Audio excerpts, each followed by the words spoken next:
Salam Bapak Ibu yang dikasihi oleh Tuhan. Senang kembali bertemu bersama saya dengan saya Pendeta Pemimpin Panjaitan. Pada kesempatan ini kembali saya menyampaikan kebenaran firman Tuhan bagi Bapak Ibu umat Tuhan dimanapun Bapak Ibu berada. Haleluya, haleluya. Pada kesempatan ini saya buatkan tema khotbah bagi kita, bagi Bapak Ibu yang dikasihi oleh Tuhan.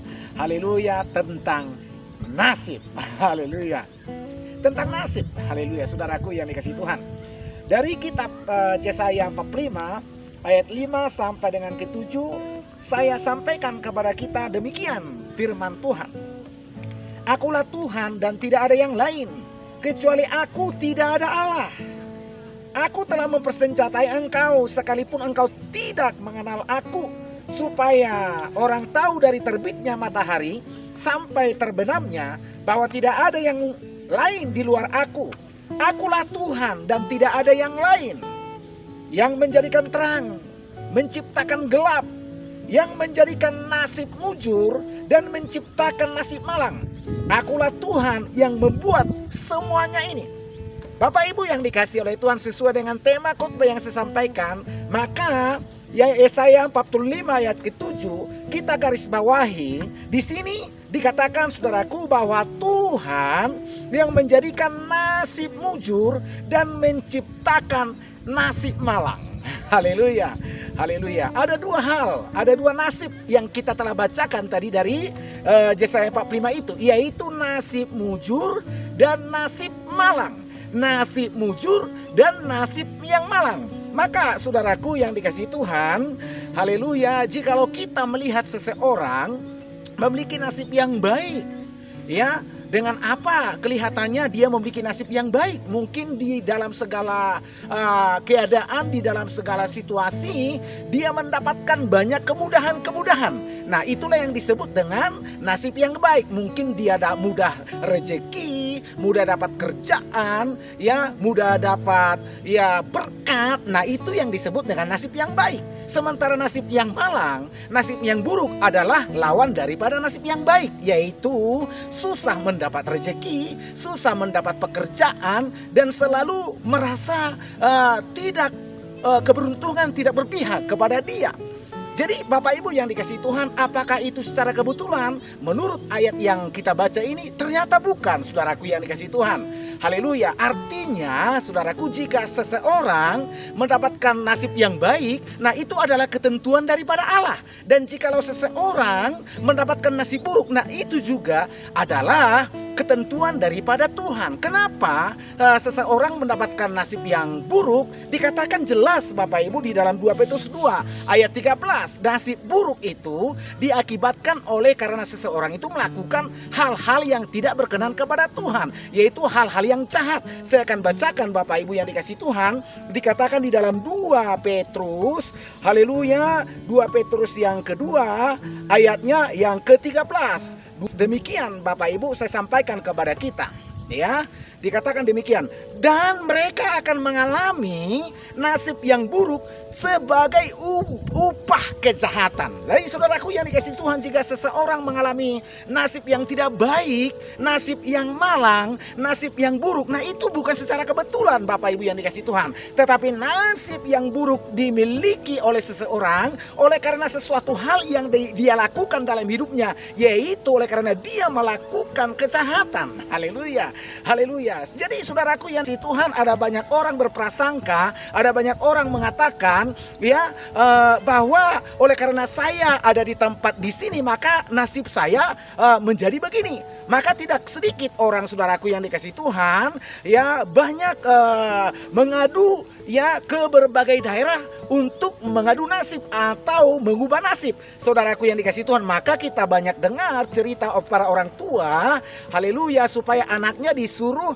ya mengadu nasib mungkin ke daerah lain, ke kota lain, ya ke bangsa yang lain, seperti itu Bapak Ibu yang dikasihi Tuhan. Karena mereka berpikir ketika mereka sudah menjadi ada di tempat di suatu kota yang lain, ya, di suatu provinsi yang lain, maka dia berpikir bahwa dia akan mengalami nasib yang baik. Oh itu bukan jaminan Bapak Ibu, sekalipun memang ada yang seperti itu. Jikalau seseorang pergi ke tempat yang lain, ke suatu bangsa tertentu, memang saudaraku ada yang sehingga dia mengalami nasib yang baik. Tetapi itu tidak menjadi jaminan menurut firman Tuhan, saudaraku yang dikasihi Tuhan.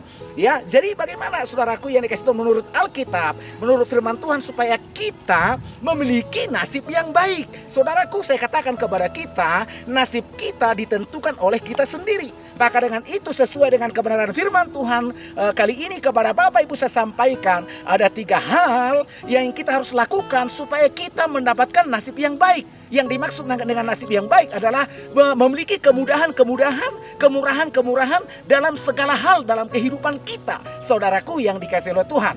Dan hal yang pertama, saudaraku, kita akan baca di dalam Mazmur pasal yang pertama, ayat pertama sampai dengan ayatnya ketiga. Saudaraku yang dikasihi Tuhan, demikian firman Tuhan. Haleluya. Demikian firman Tuhan saya sampaikan kepada kita.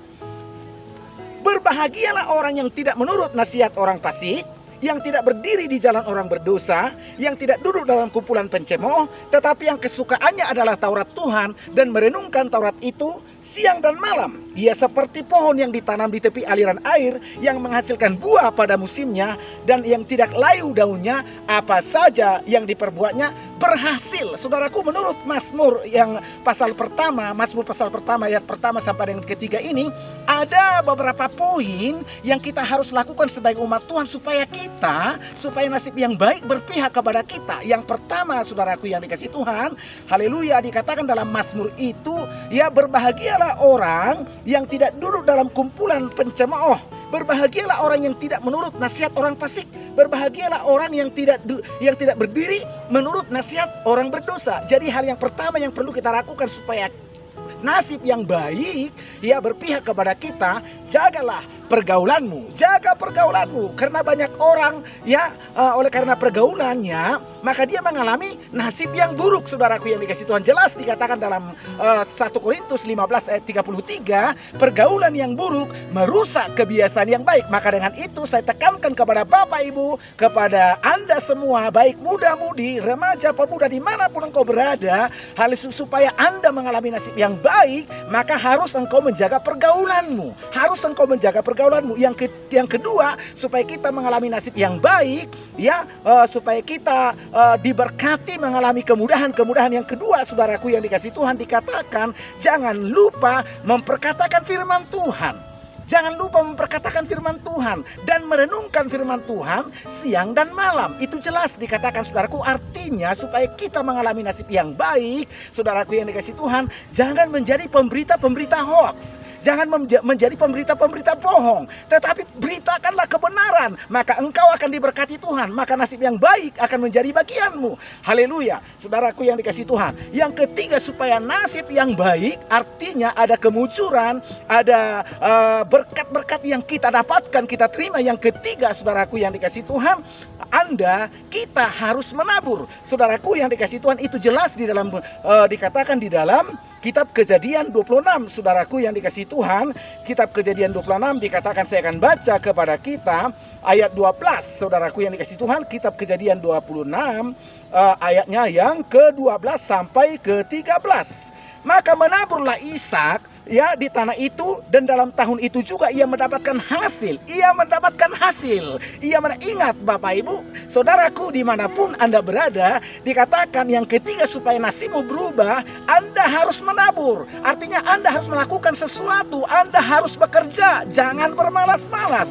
Saudaraku yang dikasihi Tuhan, yang ketiga, supaya nasib kita berubah, supaya kita mendapatkan berkat, mendapatkan kemudahan, sebagaimana dikatakan dalam Kitab Kejadian 26 ayat 12 ya, tentang Ishak, saudaraku, dikatakan Ishak itu menabur. Ishak itu ya melakukan pekerjaan, saudaraku yang dikasihi Tuhan. Haleluya. Kita Kejadian 26 ayat 12 berkata, maka menaburlah Ishak di tanah itu, dan dalam tahun itu juga ia mendapat hasil. Hasilnya berapa Bapak Ibu? Dikatakan di sini hasilnya 100 kali lipat ganda, 100 kali lipat, sebab ia diberkati Tuhan, dan orang itu menjadi kaya dan semakin, bahkan dikatakan kian kaya. percaya. Jadi yang ketiga, supaya nasib yang baik bagian kita, saudaraku, yaitu kita mendapatkan kemudahan, mendapatkan berkat, saudaraku yang dikasih Tuhan. Yang ketiga, harus Anda bekerja, harus Anda menabur. Jelas dikatakan di dalam ayat yang lain, saudaraku, jikalau Anda tidak bekerja, sesungguhnya Anda tidak bisa tidak makan, saudaraku yang dikasih Tuhan. Nah, saudaraku, ada 3 hal yang saya sampaikan kepada Bapak Ibu, kepada kita semua, kepada pemuda-pemudi remaja, dimanapun Anda berada. 3 hal yang saya sampaikan kepada kita supaya kita mendapatkan nasib yang baik atau kemudahan-kemudahan yang baik, yaitu yang pertama, jaga pergaulanmu. Yang kedua, perkatakan firman Tuhan, jangan jadi pemberita-pemberita hoax atau pemberita gosip, pemberita-pemberita yang tidak benar. Yang ketiga, Anda harus bekerja, Anda harus rajin, Anda harus menabur. Maka dengan itu, berkat-berkat Tuhan atau kebaikan-kebaikan yang daripada Tuhan menjadi bagianmu, atau artinya engkau menjadi orang yang memiliki nasib yang baik. Demikian firman Tuhan kepada kita, Bapak Ibu, saya sampaikan. Haleluya. Dan Tuhan Yesus memberkati kita semuanya. Kita berdoa. Terpujilah Engkau Bapa di surga, Allah yang maha besar, yang terus memberkati kehidupan kami. Terima kasih jikalau 3 hal Engkau sampaikan bagi kami pada hari ini, supaya nasib kami berubah, yaitu supaya kami menjaga pergaulan kami, yaitu menjadi pergaulan yang baik. Yang kedua, supaya kami memperkatakan firman Tuhan, bukan menjadi pemberita hoax, bukan menjadi pemberita bohong, haleluya, tetapi menjadi pemberita-pemberita yang benar. Yang ketiga, supaya kami orang-orang yang rajin, suka bekerja, suka menabur, maka nasib kami menjadi nasib yang baik. Terima kasih Tuhan, terpujilah namamu. Dimanapun umatmu berada pada saat ini, yang mendengar, haleluya, yang melihat, yang mendengar kebenaran firman yang disampaikan, maka Engkau memberkati mereka. Dalam nama Yesus Kristus kami telah berdoa dan mengucap syukur. Haleluya, haleluya, haleluya. Amin.